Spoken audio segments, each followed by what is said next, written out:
the markets in a seizure. Again, the words desperate hands, grip, markets, and seizure. And I'll continue. This last can also be interpreted as the secondary level as, quote, grasp, enclosure, restrictions, end quote, and other descriptors. So the words again, grasp, enclosure, restrictions, and other descriptors, all of which are participatory within the, quote, restrictions on movement, metadata layer. Restrictions on movement. It's another phrase they brought back from the research. The immediacy data is filled with archetypes for, quote, great holding still and, quote, no movement throughout the system/lands. I'll read that again. The immediacy data is filled with archetypes for, quote, great holding still and, quote, no movement throughout the system/lands. Further, the imagery includes modifying aspect attribute sets for, quote, rigidity, which is related to, quote, brittleness, and, quote, desperation at deep archetype levels. All right, Clif, those are some pretty powerful words which all point to the same general kind of paradigm. They do. And actually, if you sort of have to understand that we fill in, of course, most of the articles and as you say, the narrative around them, but they still sort of make sense even if just presented in and of themselves. Well, that's how we come up with the idea for what we're spreading out there. Let's do that. We'll just take the words from the research and I'll string them together.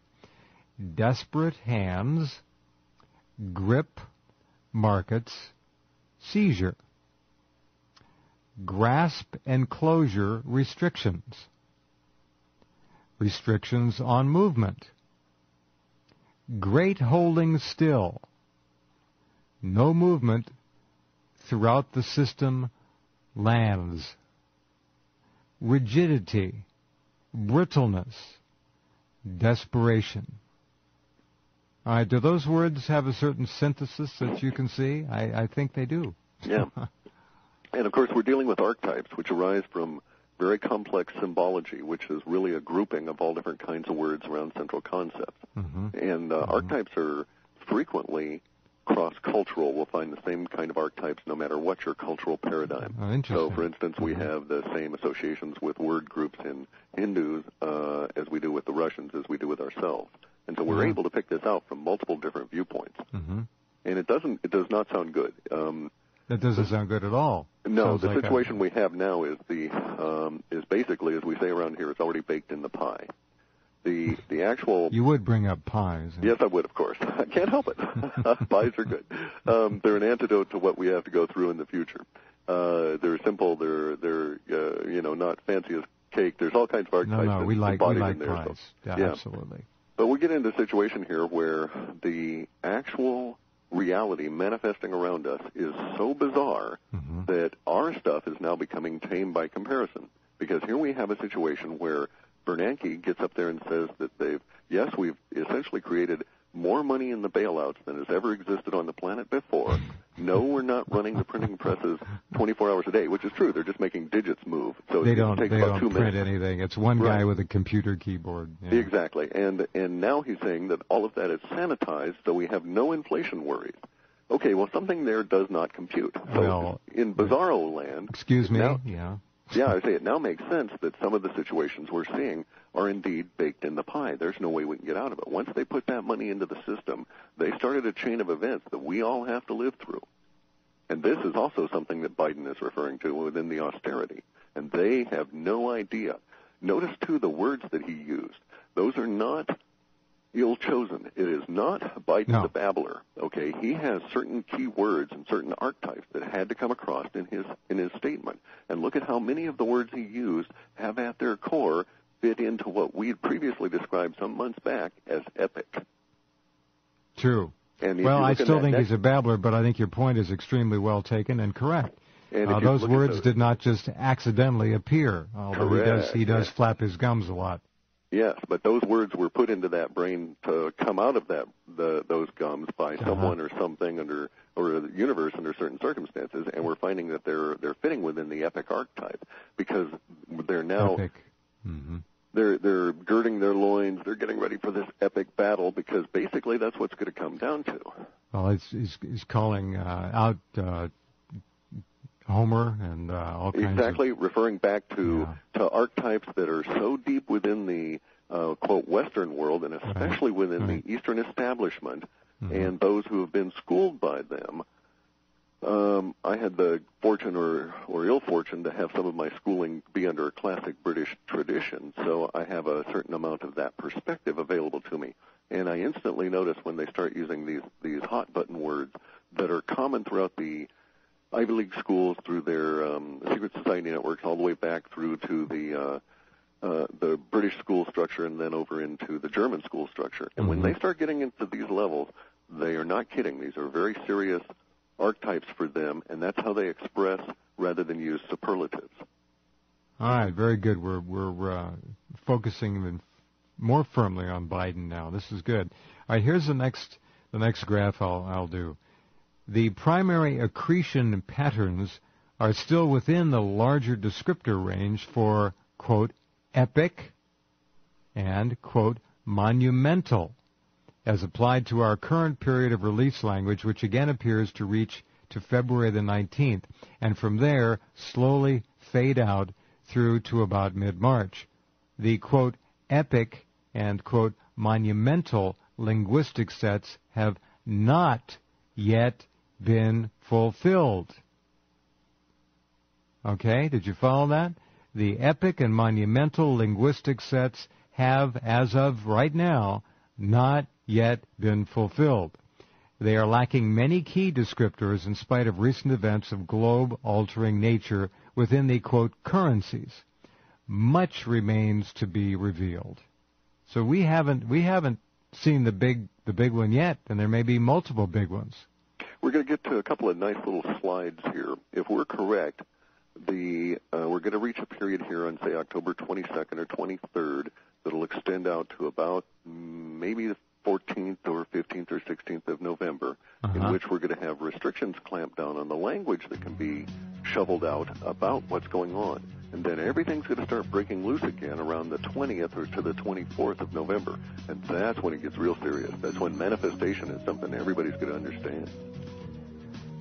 That's when the crack noise will be heard. Gee. Aren't I fun? Yes. But I have some pretty good pie recipes. Maybe a thin Thanksgiving table for some people. Oh, extremely so. It's quite horrific. We should not minimize that. I have to try and be upbeat, and I have a tendency to be a mischievous fellow in any event, but we cannot minimize the amount of suffering that's coming. It's going to be epic. I agree. Save every penny you can, folks. We'll be back, and we'll read more excerpts from Part 6 of the current Alta Report, and I would encourage all of you to consider subscribing to George and Clif's really fascinating work. Be right back.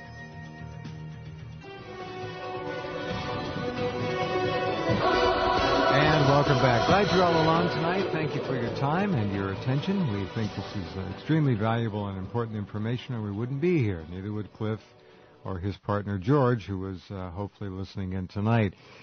Clif High's software again goes out and scours the internet. How many operations are mounted, so to speak? How many spiders go out? How many words are? Well, we've got a number of servers running continuous GET commands against web pages all over, and so we'll pull in maybe 120, 130 million reads. Each read is meaning that we found a keyword system, one of 30 or 40,000 that we start off with, and then it brings back associated words around it.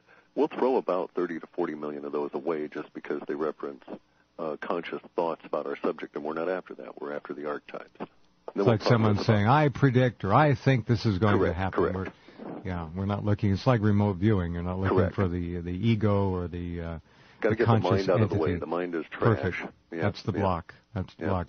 All right. We're going to carry on with this. I'm going to read another segment. I'll note the words, and then after Clif has commented, I'll go back and we'll just hit all the words for you. By the way, the Dow was up today on what was described as hope. Hope is a serious emotion. We've got it in there, and it's the one by which frequently people are controlled. You bet. All right, here we go. As the markets, as in markets, the financial economic markets, as the markets entity is progressed past the first 14 days of November, we get into a period of the release language where the bulge in the immediacy data is headed by a very critical attribute of a, quote, giant loud noise. This, quote, giant loud noise attribute is supported at the primary level by, quote, shock. The detail layers which accrue from the immediacy sets go repeatedly to shock, quote, shock, and, quote, stunned, and, quote, bowel release, and, quote, bladder release, and other archetypes for a, quote, shock to the body which causes trauma. I'll stop right there and go back. I'm going to hit the keywords and I'll go on. These are the words that George and Clif have woven together in their narrative to help us understand what the collective unconscious is apparently telling us is going to happen. Giant loud noise, shock, stunned, bowel release, bladder release, shock to the body which causes trauma. Now those are, again, pretty